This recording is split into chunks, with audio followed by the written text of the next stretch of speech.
আমার আলু ভর্তাটা কি করে? মানা করছিলাম এসব উইয়ার্ড নেমে না ডাকতে। জানো আমার না অনেক ভয় লাগে। কেন, কি হয়েছে? একদিন তুমি আমার চেয়েও অন্য কাউকে বেশি ভালোবাসবা। হ্যাঁ, আর সে দেখতে ঠিক তোমার মতোই হবে। আ আমাদের ফিউচার মেয়ে, রাইট? না, তোমার বোন। How dare you! এমন কেন তুমি? কেমন? কিছু না, কি করো এখন? একটা প্রিন্সেসের সাথে চ্যাট করতেছি। রিয়েলি? তারা ও রিপ্লাই দিছে, তোমাকে পরে টেক্সট দিচ্ছি। সিরিয়াসলি?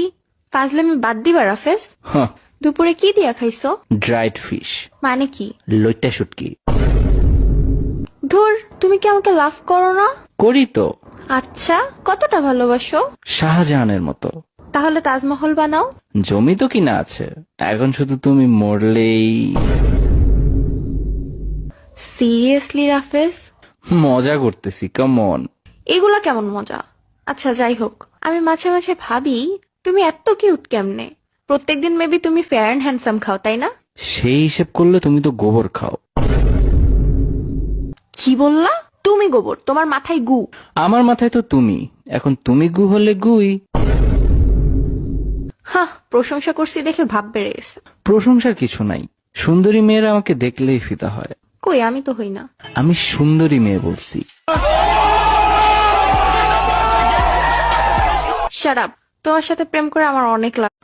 নর্মাল একটা জিনিস বলি ভাই, যে তোমার গার্লফ্রেন্ড তোমাকে বলে না যে অন্য মেয়েদের সাথে কথা বলবা না, মেয়েদের লিস্টে রাখবা না, মেয়েদের সাথে গেম খেলবা না, মেয়েদের মেসেজের রিপ্লাই দিবা না, মেয়েদের দিকে তাকাবা না। আসলে এই রিজনটা তোমরা বুঝো না। একটা মেয়ে জানে যে আর একটা মেয়ের মাইন্ড কেমন হতে পারে, একটা মেয়ে তোমাকে কিভাবে হিপনোটাইজ করতে পারে। সে তোমাকে হারানোর ভয়ে সবসময় অন্য মেয়েদের থেকে দূরে রাখতে চায়। তবে তোমরা ছেলেরা বোকা, এগুলো বুঝোই না। একটা মেয়ে জানে যে আর একটা মেয়ে কিভাবে তোমাকে ইউজ করতে পারে।